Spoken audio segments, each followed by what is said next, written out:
हजुर भाइहरू कताबाट हुनुहुन्छ नि?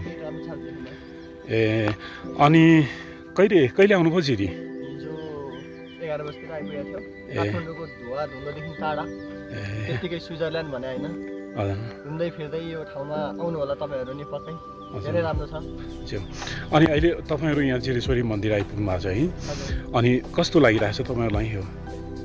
अति नै राम्रो छ दाइ, यो जिरेश्वरी मन्दिर एकचोटि आउनुपर्छ सबैजना, आउनु होला, धेरै राम्रो।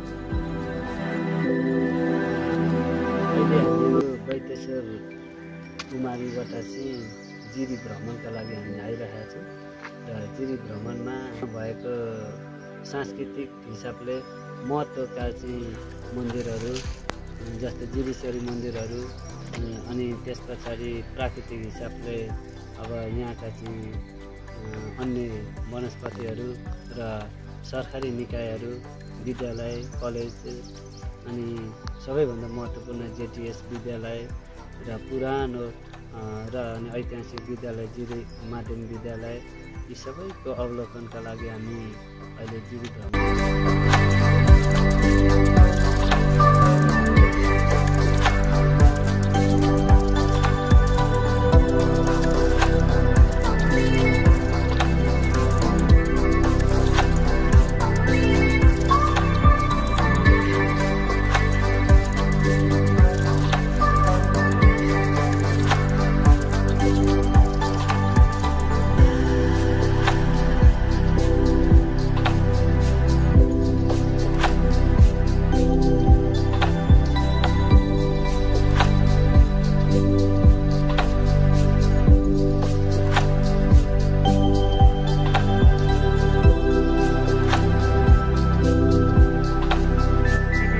लाग्यो यो जिरेश्वरीको यो प्राकृतिक स्वरूप?